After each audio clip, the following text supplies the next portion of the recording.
Hi, my name is BJ Williams, class of 2028, and you're watching PH Buckets. Para sa unang nating video ngayong taong 2024 heto at pag-uusapan natin ang mga posibleng maging mukha ng ating national youth team at kumpara rin pati na rin sa ating senior team. Dahil solid tong batch na to mga brody, mga born 2010 to 2011. Oo, bata pa sila sa ngayon, pero sa murang edad, kitang-kita na yung potential sa kanila. Mahusay na ang mga skills, may height, batak sa mga liga at hybrid ang mga genes. So posible talaga maging athletic at lumaki ng husto ang mga batang to. Unahin natin ang point guard position. Heto mga brody yung mga current playing position nila, kaya posible pang magbago yan sa mga susunod na taon, depende sa laruan nila at height. Sa point guard, andyan si BJ Williams, isang born 2010 Filipino-American. Point guard ang laro nitong batang to. Mahusay ang ball handling, isang lefty shooter at creative sa pag-finish ng basket. Okay din ang passing ability. Projected height niya 6'4 to 6'5 gaya ng sa kanyang tatay. Idol at inspirasyon din niya si Jordan Clarkson at gusto nitong tularan ng pagre-representa ng Pilipinas balang araw. Dating varsity ng basketball Georgetown University ang kanyang nanay, kaya solid na pundasyon agad ang naibigay sa batang to. Hindi na natin pahahabain mga detalye mga brode dahil nagawa na natin sila ng video dati. Ilalagay ko na lang ang mga cards ng video nila na merong kompletong impormasyon para sa mga hindi pa nakakakilala sa kanila. Lalatagan ko din kayo ng 1 minutong mga highlights nila.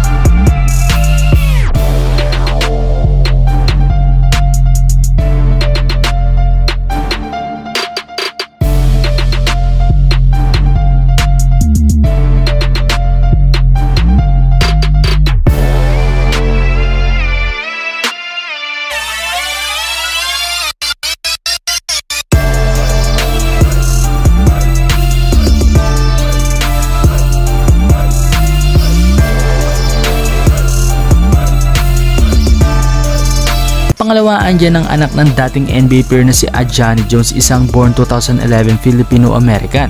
Madalas mag-update tong batang to sa akin patungkol sa karir niya, ligang sinasalihan at yung kagustuhan makapaglaro sa ating national team. Napakabait na bata nito. May elite ball handling to, unlimited range, scoring machine at okay din na defender. Ayon sa kanyang doktor, ang projected height niya ay katulad ng sa kanyang tatay na si Terrence Jones na 6'9". Agay mga brody itong mga projected nila ay mga galing mismo sa kanila.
Para naman sa ating small forward ay itong si Ben Edu, ang bunsong kapatid ni AJ Edu na born 2010, isang Filipino-Nigerian. Kaya sa tingin ko mga brody, may lagpas 2 dekada pa tayo mapapanood na Edu sa ating national team. Sa ngayong kasalukuyan naglalaro si Ben sa UK. Ayon sa tatay niya, si Ben ay may projected height na 7-footer. Siya raw ang pinakamagiging matangkad sa lahat ng magkakapatid. Hindi natin sigurado mga brody kung mamimit talaga yan ni Ben. Pero sana, di ba? Anyway, ang mahalaga ngayon ay ang kanyang determinasyon na masundan ang yapak ng kanyang kuya. Ayos din ang fundamentals ni Ben, marunong mag-dribble, may layup, tumitira ng 3-point, pumapasa at dumedepensa gaya ng kanyang kuya.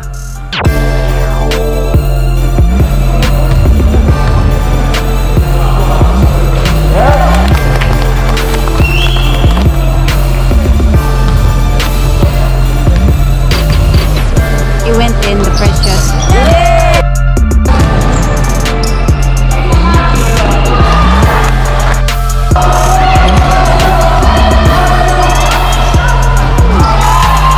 Pang-apat para sa power forward position ay itong si Samuel Esomchi, isang homegrown na Filipino-Nigerian born 2011. Kasalukuyang dinodomina ni Samuel ang mga under 12 at under 13 sa ating bansa. Hindi na rin mabilang ang kanyang mga achievements sa basketball sa ngayon dahil isa siya sa mga pinakamatangkad na 12 years old sa ating bansa. Ilalim ang laro niya pero marunong mag-dribble, mag-finish sa basket through contact, bumax out, hustle rebounder at isang shot blocker. Ayon naman sa projected height niya, may ilang mga nagsasabi na aabot daw to ng 6'9", pero kung pagbabasehan kasi ang height ng kanyang tatay na 5'11 lang, mahirap isipin, 'di ba? Pero malay natin, may matangkad sa kanyang pamilya, especially may lahi itong Nigerian at nasa 6-footer na rin ang height niya sa ngayon.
At ang panghuli ay itong si Braydon Gopilan, isang Filipino-American born 2011. Anak to ng former foreign student athlete ang Arellano plus former national player ng Pilipinas na kanyang nanay. San ka pa, di ba? Baka pinaglihito sa basketball, di ba? Hindi, joke lang. Sa edad niya ngayon, masasabi kong advance ang skill set at knowledge nitong batang to sa pagbabasketball. Sobrang husay niya na gumamit ng katawan, maganda ang footwork, may shooting, may malayukos na passing skills at solid finisher tong batang to.